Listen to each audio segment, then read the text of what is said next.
Computer science subject के लिए ये वीडियो बनने जा रही है। डेट 14 सितंबर 2021, 11th क्लास है।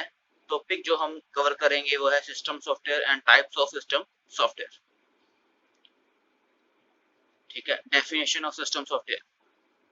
System software is a software that directly operates on computer hardware. ठीक है, मेरे कहने का मतलब जो सीधे तौर पर डायरेक्टली कंप्यूटर हार्डवेयर के ऊपर ऑपरेट होता है। ठीक है जी, and provide the basic functionality to the user and also to the other software to operate smoothly. तो बेसिक फंक्शनैलिटी प्रोवाइड करता है साथ ही यूजर को, जो कंप्यूटर सिस्टम पे काम कर रहा है उसको, या कोई और डिवाइस भी हो सकता है। जरूरी नहीं कि भाई कंप्यूटर ही है जिसमें सिस्टम सॉफ्टवेयर डलेगा। डिजिटल वॉच है, कैलकुलेटर है, ठीक है, ये सभी इलेक्ट्रॉनिक डिवाइस हैं। इनके अंदर कोई ना कोई इनको चलाने के लिए सिस्टम सॉफ्टवेयर डले हुए हैं। ठीक है, मोबाइल फोन है, ये सभी सॉफ्टवेयर के अंदर कुछ ना कुछ सिस्टम सॉफ्टवेयर डला हुआ है जिसके कारण ये चलते हैं। ठीक है, एंड्रॉयड फोन के अंदर एंड्रॉयड ऑपरेटिंग सिस्टम डला हुआ है, वो एक सिस्टम सॉफ्टवेयर का एग्जांपल है। ठीक है, तो एंड्रॉयड उस मोबाइल फोन को चलाने में सक्षम रहता है।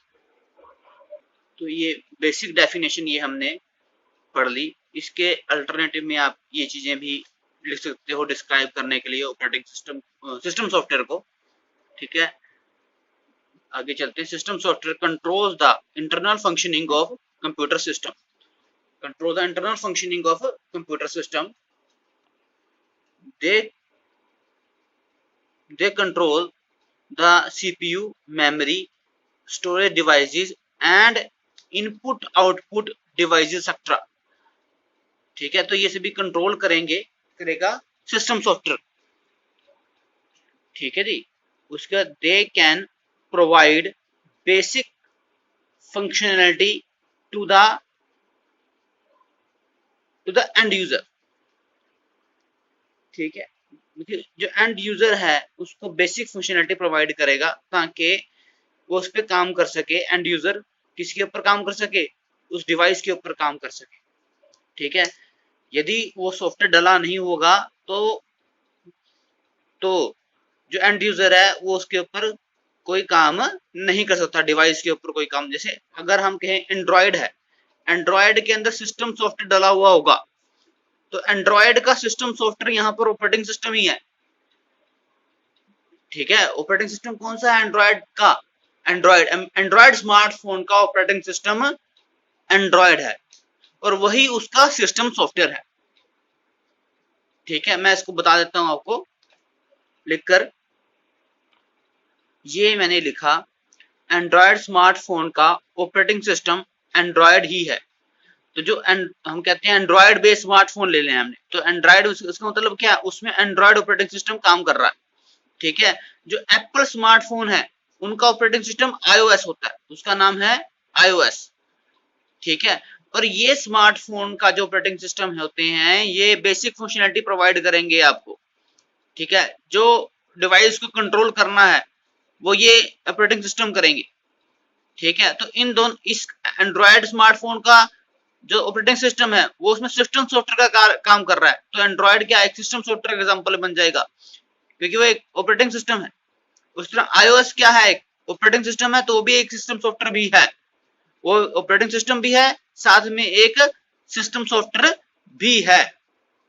ठीक है, इसको आगे हम करते हैं कंटिन्यू। तो उसके बाद दे कैन प्रोवाइड, यहां पर हम शुरू से पढ़ते हैं इसको। System software control the internal functioning of computer system. तो सभी इंटरनल फंक्शनिंग जो है उसकी, ठीक है, एंड्रॉयड जो फोन के अंदर है इंस्टॉल्ड, ठीक है ना, एंड्रॉयड जो हमारे स्मार्टफोन में इंस्टॉल्ड है वो हमारे फोन को कंट्रोल कर रहा है, टोटल कंट्रोल कर रहा है वो। ठीक है, फोन किसी को डायल करना एंड्रॉयड के द्वारा हो रहा है, फोन रिसीव कर रहे हैं हम वो भी एंड्रॉयड के थ्रू हो रहा है। ठीक है, कोई फोटो क्लिक कर रहे हैं हम वो भी एंड्रॉयड के थ्रू हो रहा है। एंड्रॉयड फोटो क्लिक करता है, उसको सेव करता है हमारी फोन की मेमोरी में। हमें फोटो ट्रांसमिट करनी है वो भी एंड्रॉयड की हेल्प से हो रही है, ठीक है। तो दे कंट्रोल द सीपीयू। अब वो जो सिस्टम सॉफ्टवेयर इंस्टॉल्ड है हमारे पास, वो क्या क्या करेंगे, दे control the CPU, memory, storage devices, चाहे फोन में हो चाहे वो आपके कंप्यूटर में हो। सिस्टम सॉफ्टवेयर सीपीयू को भी कंट्रोल करेगा, मेमोरी को भी करेगा, स्टोर डिवाइस को भी करेगा और इनपुट आउटपुट डिवाइस को भी करेगा, ठीक है। They control the CPU, memory, storage devices and input output devices etcetera. They can provide basic functionality to the end user. तो एंड यूजर को बेसिक फंक्शनैलिटी प्रोवाइड करेंगे। They provide a platform for application software. वो एक platform provide करेंगे किसके लिए, application software के लिए। अब कोई भी ऐप डाउनलोड करनी है आपने, तो ऐप तो बाद तभी डाउनलोड होगी जब उसके अंदर एंड्रॉयड डला हुआ होगा। पहले एंड्रॉयड डालेंगे हम, ठीक है, उसके बाद कोई ऐप उसमें डलेगी। यदि एंड्रॉयड ही खराब हो गया फोन का, तो आप उसके अंदर कोई ऐप डाउनलोड नहीं कर सकते। अच्छा, यहाँ इस लाइन से पहले ये लाइन लिख लेना, operating system is an example of system software. तो ऑपरेटिंग सिस्टम क्या है, एक एग्जांपल है किसका, सिस्टम सॉफ्टवेयर का। And with the help of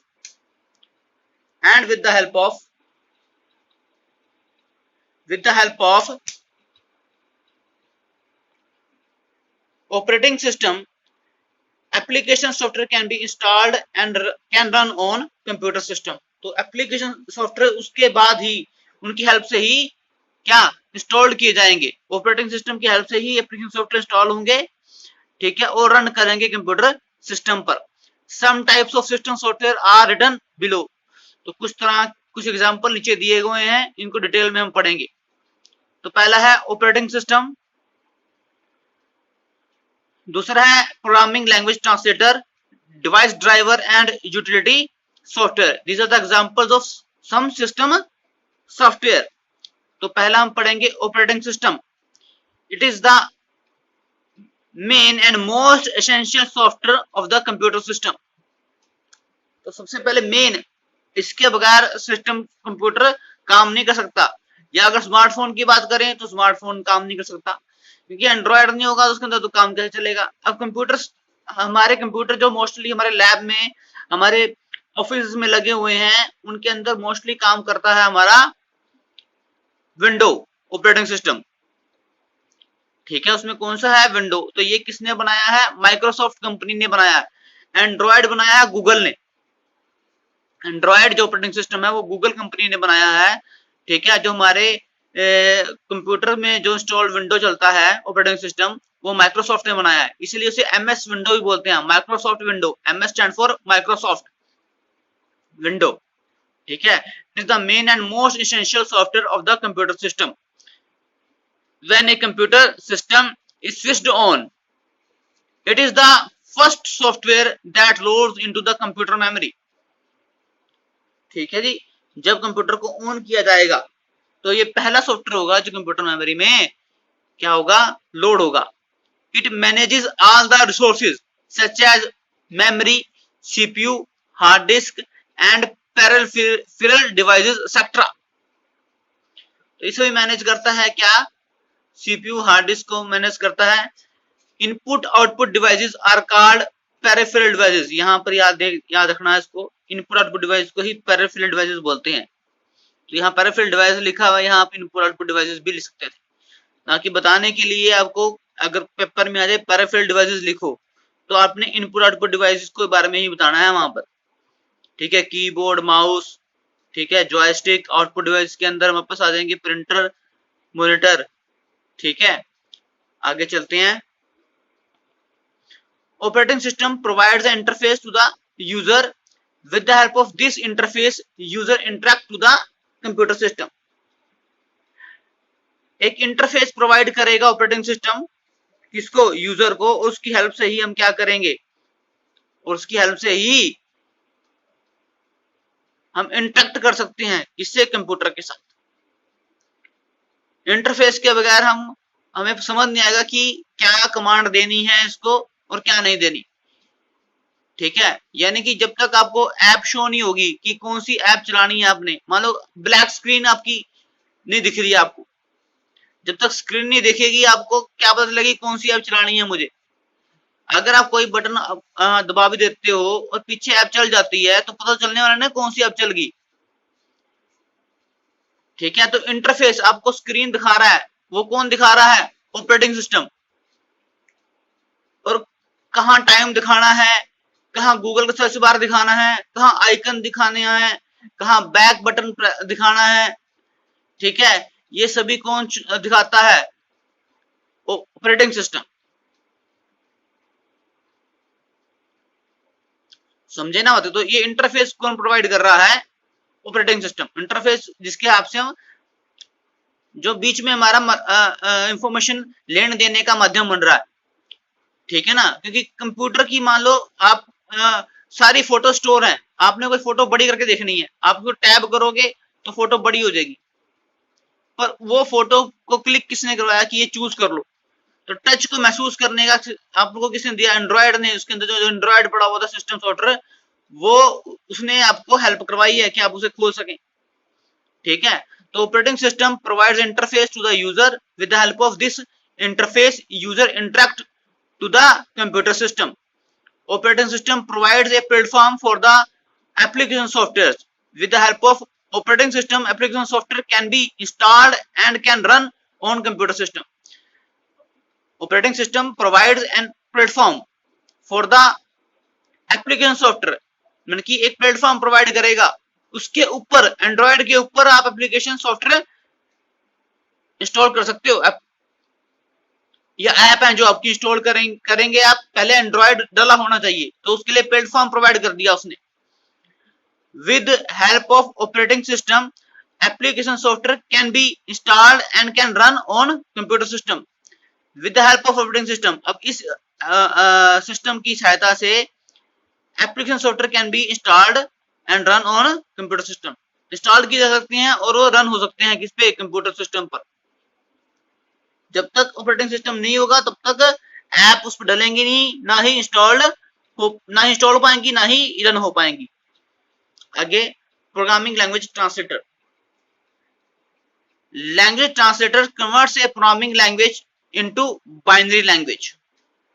और binary language is also called as machine language. तो मशीन लैंग्वेज कह लो या बाइनरी लैंग्वेज कह लो, हम इनको एक दूसरे के साथ एक्सचेंज कर सकते हैं। जहां बाइनरी लैंग्वेज लिखा हुआ है हम मशीन लैंग्वेज लिख देते हैं, और जहां मशीन लैंग्वेज लिखा है वहां बाइनरी लैंग्वेज लिख सकते हैं, क्योंकि बाइनरी ही मशीन लैंग्वेज है।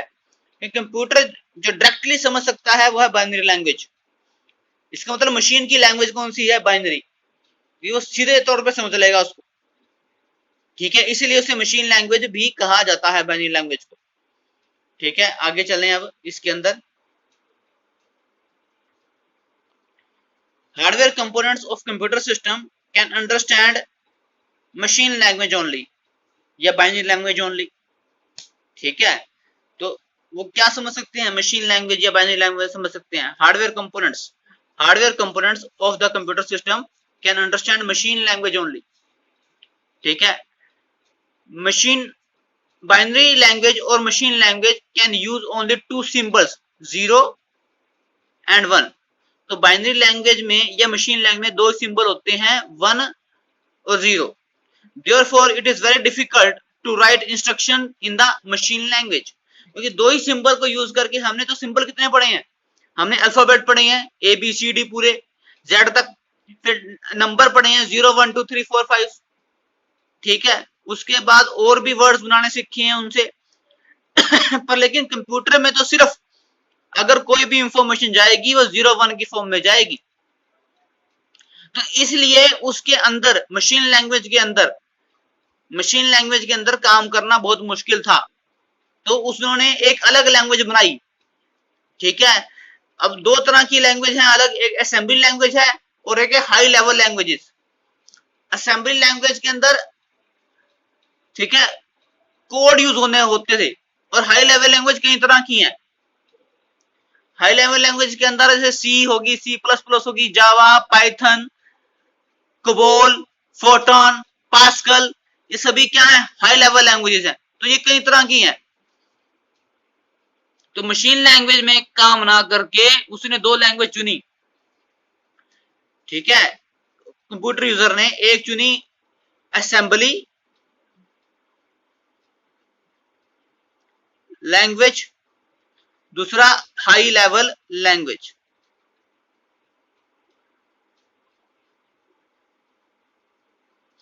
इसके कई भाग हैं हमारे पास, जैसे सी हो गया, ठीक है, फिर जावा हो गया,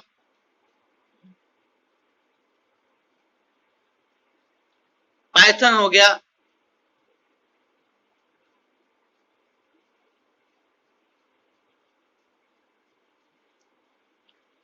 ठीक है जी, और भी कबोल हो गया, फोर्टन हो गया, सभी इसी के एग्जाम्पल हैं, ठीक है। तो हमने मशीन लैंग्वेज ना यूज करके हम असेंबली लैंग्वेज में इंस्ट्रक्शन लिख रहे थे और हाई लेवल लैंग्वेज में इंस्ट्रक्शन लिख रहे थे। अगर हम इसमें इंस्ट्रक्शन लिखेंगे तो कंप्यूटर समझ नहीं पाएगा। कंप्यूटर को क्या चाहिए, ट्रांसलेटर चाहिए कि वो इस असेंबली लैंग्वेज को किस में कन्वर्ट कर ले, मशीन लैंग्वेज में कन्वर्ट कर ले। तो बीच में एक कन्वर्टर की जरूरत पड़ी, हमें ट्रांसलेटर की जरूरत पड़ी, जो इस लैंग्वेज को या इस लैंग्वेज को किस में कन्वर्ट करता था, मशीन लैंग्वेज में कन्वर्ट करता था। Therefore, programmer use another programming language such as assembly, क्योंकि मशीन लैंग्वेज में काम करना मुश्किल था। Therefore, it is very difficult to write instruction in the machine language. Therefore, programmer use other programming languages such as assembly language and other high-level programming languages.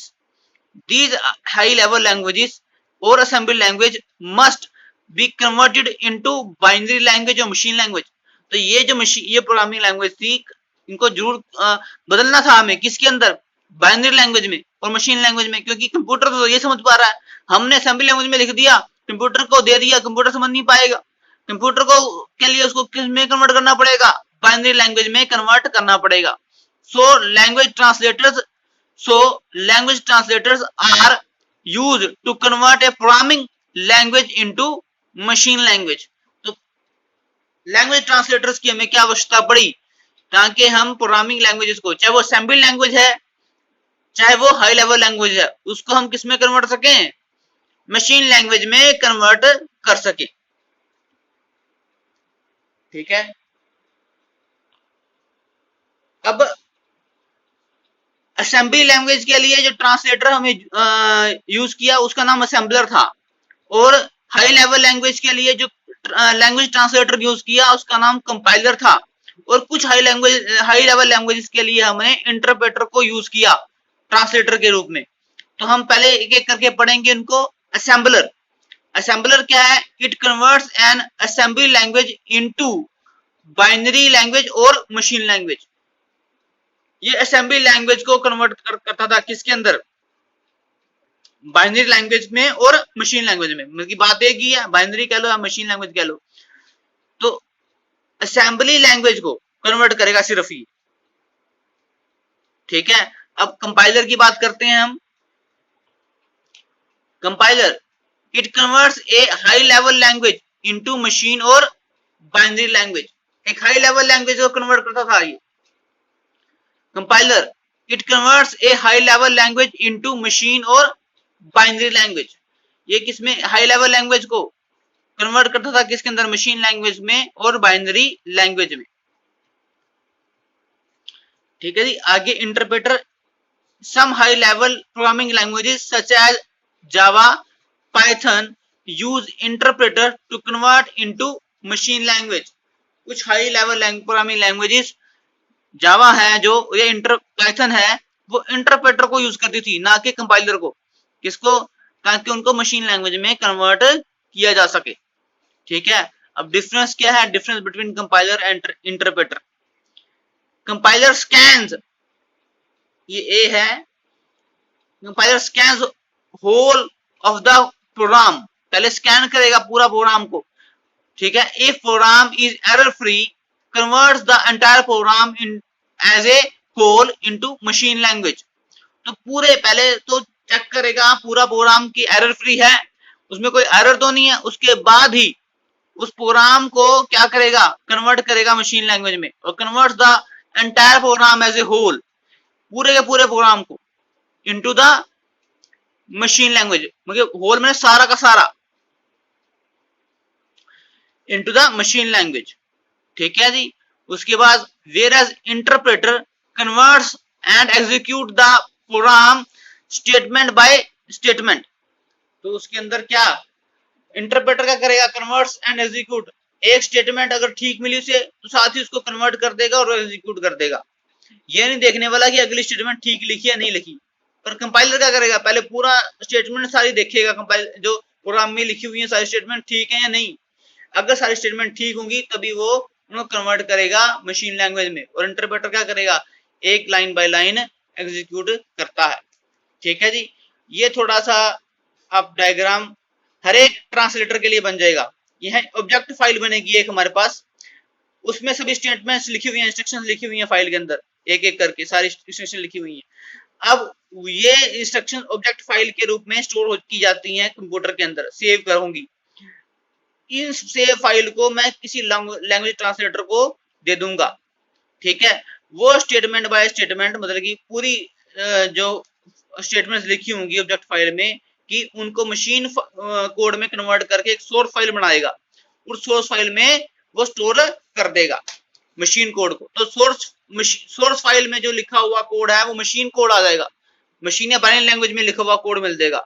और यहाँ पर कौन सा, ये हाई लेवल लैंग्वेज या असेंबली लैंग्वेज में लिखा हुआ कोड था जो लैंग्वेज ट्रांसलेटर ने बदल के किस में कर दिया, मशीन कोड में, मशीन लैंग्वेज में कर दिया। ठीक है, तो यहाँ पर जो ये सोर्स फाइल अल्टीमेटली कंप्यूटर को दे दी जाएगी रन होने के लिए। ठीक है जी, आगे चलते हैं। इसमें आगे है device driver. A device driver is a program और software that controls a device and helps that device to perform its function. ठीक है, अब अलग अलग डिवाइस अलग अलग तरीके से काम करते हैं। कंप्यूटर के साथ कई डिवाइस लगे हुए हैं, प्रिंटर है, ठीक है जी, उसके बाद मॉनिटर है, कीबोर्ड है, माउस है। इन सभी के ड्राइवर्स कंप्यूटर को पता होने चाहिए कि कोई कैसे काम करता है। ठीक है जी, अगर जब तक ये ड्राइवर्स उसको पता नहीं होंगे तो वो काम प्रॉपरली उनसे ले नहीं सकता। ठीक है, every device like printer, mouse, modem etcetera needs a device driver to connect with the computer. Next है utility software. Utility software is also known as service program. These types of software helps to organize, configure, maintain and optimize a computer system.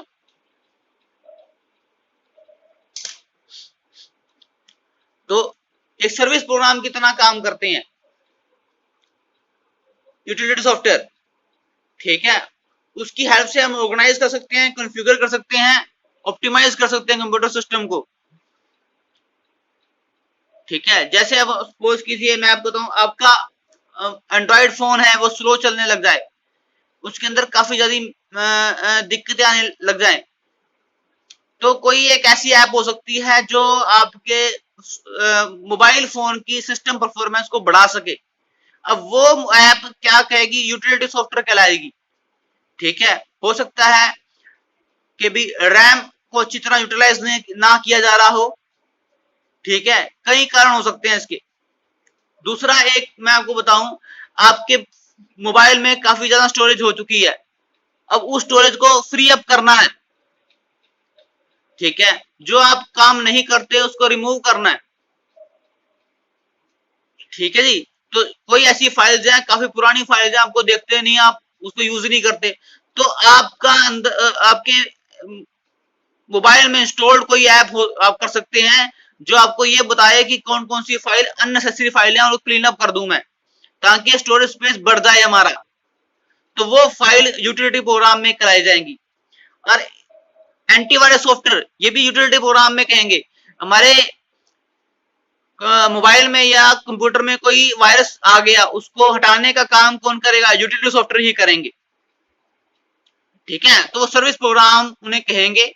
ठीक है, वो help कर रहे हैं organise करने के लिए, कंफिगर करने के लिए, मेंटेन करने के लिए, ऑप्टिमाइज करने के लिए कंप्यूटर सिस्टम को। Consider an example in which ink get stuck which ink gets stuck in the head of inkjet printer। एक एग्जांपल है, अगर मतलब एक इंक स्टक हो चुकी है, जम गई है, फ्रीज हो गई, या फ्रीज लिख दीजिए और भी अच्छा है word, get ink get freeze in the head of inkjet printer। in this case in this case printer maintenance program can be used to clean the head। तो प्रिंटर मेंटेनेंस प्रोग्राम को हम use कर सकते हैं head clean करने के लिए। This program can use ink pressure to remove the stuck ink from the print head printer head. तो ये प्रोग्राम क्या सकता है, इंक प्रेशर को यूज कर सकता है क्या करने के लिए, जो इंक फंस चुकी है किसके अंदर, हेड के अंदर, उसको रिमूव करने के लिए। ठीक है, this program can use ink pressure to remove the stucked ink from the print head. तो स्टक्ड इंक हो चुकी है, जो इंक फंस चुकी है, फ्रीज हो गई है, उसको हटाने के लिए इंक का प्रेशर यूज कर सकता है ताकि वो इंक निकल जाए और प्रिंटर का हेड स्मूथली शाई छोड़ने लग जाए कागज पर। क्योंकि हेड जब तक शाई नहीं छोड़ेगा तब तक प्रिंटर नहीं होगा ना, तो हेड में ही इंक स्टक फंस चुकी है। ठीक है, या कोई थक्का था शाई का, वो उसके अंदर फंस गया। ठीक है, थक्का भी हो सकता है, फ्रीज ठंड के कारण इंक जम भी सकती है, कुछ भी रीजन हो सकता है। हेड को क्लीन करने के लिए तो हेड क्लीनिंग प्रोग्राम हमारे कंप्यूटर में इंस्टॉल होता है, उसको हम यूज कर सकते हैं। ठीक है, तो ये मेंटेन कर रहा है हमारे प्रिंटर को, तो ये क्या बनेगा, यूटिलिटी सॉफ्टवेयर बन जाएगा। जो हेड क्लीनिंग प्रोग्राम है ये किसका एग्जांपल बन जाएगा, यूटिलिटी सॉफ्टवेयर का, क्योंकि क्या कर रहा है ये हेड क्लीन करने के काम आ रहा है और मेंटेन कर रहा है हमारे कंप्यूटर सिस्टम। ठीक है जी, अब मैं दिखाता हूं आपको हम हेड क्लीनिंग सॉफ्टवेयर कहां से चला सकते हैं अपने कंप्यूटर में। ठीक है, ये आपका कंप्यूटर, आपका विंडो खुली हुई है यहाँ पर। ठीक है, यहाँ पर स्टार्ट बटन पर क्लिक करेंगे हम, तो कंट्रोल पैनल में जाएंगे। कंट्रोल पैनल को चूज कर लिया। कंट्रोल पैनल के बाद डिवाइस एंड प्रिंटर में आपका ये हमारा कंट्रोल पैनल खुल चुका है, ऑल कंट्रोल पैनल आइटम। फिर यहाँ डिवाइस एंड प्रिंटर पर जाएंगे, डिवाइस एंड प्रिंटर पर। ठीक है, यहाँ आपको ये एप्सन यूनिवर्सल प्रिंटर ड्राइवर मिलेगी। तो ये हमारा प्रिंटर है इंस्टॉल यहाँ पर। ठीक है, यहाँ पर हमारे पास प्रिंटिंग प्रेफरेंसेस या प्रिंटिंग प्रॉपर्टीज के अंदर हमें अलग अलग सिस्टम्स में होता है। यहाँ पर प्रिंटर प्रॉपर्टीज में चेक करते हैं, कलर मैनेजमेंट, एडवांस, ये सभी इसकी प्रॉपर्टीज हैं यहाँ पर।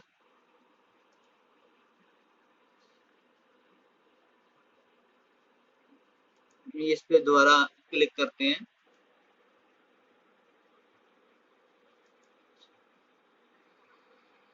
ये प्रिंटिंग प्रेफरेंसेस पे क्लिक करके बाद यहाँ मेंटेनेंस आ गया। देख, मेंटेनेंस में हमारा यहाँ पर हेड क्लीनिंग, ये हेड क्लीनिंग एक हमारे पास क्या है, ऑप्शन दी हुई है। इसको हम जब रन करेंगे तो हेड क्लीनिंग हमारी शुरू हो जाएगी। ये नोजल चेक, कि नोजल चेक करनी है आपने कि प्रॉपर बात कर रही है नहीं कर रही, नोजल चेक पर आप क्लिक कर सकते हो और एक कंप्यूटर प्रिंटर निकाल लेगा, जिससे ये पता चल जाएगा कि नोजल चेक हो रही, सही काम कर रही है या नहीं कर रही। इसमें 3 रंग की नोजल्स होती हैं इंकजेट प्रिंटर में। ठीक है, जो बेसिक हमारा एप्सन का प्रिंटर है, ठीक है, L3110 इसका मॉडल है। ठीक है, प्रिंटर का। तो L3110 में जो 3 नोजल हैं वो काम कर रही है नहीं कर रही, इस नोजल चेक से देख सकते हैं, नोजल चेक से। ठीक है, और हेड क्लीनिंग से करना है अगर आपने इसका, तो है ये हेड क्लीनिंग सॉफ्टवेयर आप यहाँ रन करोगे तो हेड क्लीनिंग चल पड़ेगी। ठीक है, अभी फिलहाल कैंसिल कर देते हैं आप। ठीक है, तो ये हमारे पास यूटिलिटी सॉफ्टवेयर हैं जो हमारे कंप्यूटर में इंस्टॉल हुआ करते हैं।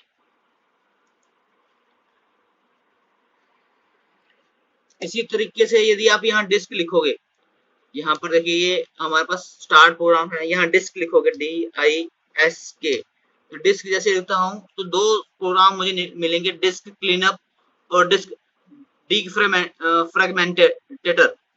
तो डीफ्रेगमेंटेटर और क्लीनअप दोनों क्या है हमारे पास, यूटिलिटी सॉफ्टवेयर है जो डिस्क के ऊपर काम करते हैं। कोई एक्स्ट्रा स्पेस है उसको हटाने के लिए ये क्या डिस्क क्लीनअप यूज होगा, ठीक है। तो डीफ्रेगमेंट करना है डिस्क को तो हम इसको यूज करेंगे। तो अलग अलग ये भी हमारे क्या है यूटिलिटी सॉफ्टवेयर हैं जो हमारे कंप्यूटर में सेव रहते हैं, इनको रन कर सकते हैं, इंस्टॉल्ड हैं ये हमारे, ये सॉफ्टवेयर हमारे कंप्यूटर में विंडोज के साथ ही आते हैं बेटा। ये some example of utility softwares are as follows. पहला डिस्क डीफ्रेगमेंटर, डिस्क क्लीनअप, ठीक है, disk and file recovery programs, virus scanners, antivirus software etcetera. ये सभी किस में आ जाएंगे हमारे पास आ जाएंगे यूटिलिटी सॉफ्टवेयर के अंदर, एग्जांपल बन जाएंगे। आगे diagram that shows relationship between system software, application software and hardware. तो ये डायग्राम है, ठीक है, बीच में हार्डवेयर है, उसको ऑपरेटिंग सिस्टम और मेन सिस्टम सॉफ्टवेयर, यहाँ पे कुछ हार्डवेयर के ऊपर जस्ट ऊपर या तो ऑपरेटिंग सिस्टम इंस्टॉल होगा या कोई मेन सिस्टम सॉफ्टवेयर होगा जो जो इस हार्डवेयर को कंट्रोल करेगा, ठीक है। वैसे तो ऑपरेटिंग सिस्टम ही होगा यहाँ पर, ठीक है। और अगर वो बहुत ही छोटा डिवाइस है तो उसके अंदर कोई छोटा सिस्टम सॉफ्टवेयर डाल देंगे, ठीक है, ताकि हम उससे काम ले सकें डिवाइस। इसके ऊपर एप्लीकेशन सॉफ्टवेयर की लेयर होगी, ठीक है, लैंग्वेज ट्रांसलेटर और यूटिलिटी सॉफ्टवेयर, ये सभी होंगे इसके ऊपर अलग अलग ये पड़े होंगे। जरूरी नहीं कि बस लाइन बताने के लिए, ये सभी होंगे यहाँ, आप इनको कंबाइन कर सकते हो, यहाँ एक में लिख दो पॉइंट में, जैसे एप्लीकेशन सॉफ्टवेयर, दूसरा लैंग्वेज ट्रांसलेटर, तीसरा यूटिलिटी सॉफ्टवेयर, एक ही पॉइंट में बेसिकली यहाँ 1 2 3 4 बना दो। उसके बाद एंड यूजर, ये सर्कल में आखिर में ये एंड यूजर होंगे, और कुछ नहीं है सर्कल के अंदर, लास्ट वाले सिर्फ and user. And user command देगा एप्लीकेशन सॉफ्टवेयर को, एप्लीकेशन सॉफ्टवेयर कमांड देगा ऑपरेटिंग सिस्टम को, ऑपरेटिंग सिस्टम कमांड देगा हार्डवेयर को, ठीक है। इस कमांड के बाद जो रिजल्ट आएगा वो हार्डवेयर रिजल्ट किसको देगा, पहले ऑपरेटिंग सिस्टम को, फिर वो ऑपरेटिंग सिस्टम किसको देगा, एप्लीकेशन सॉफ्टवेयर को, और वो एप्लीकेशन सॉफ्टवेयर किसको दिखाएगा, एंड यूजर को। तो ऐसे कमांड जाएगी तो रिजल्ट भी ऐसे ही ऊपर की तरफ जाएगा, ठीक है। इसको ध्यान से कर लीजिएगा, डायग्राम को बना लीजिएगा, कोई खास मुश्किल नहीं है डायग्राम।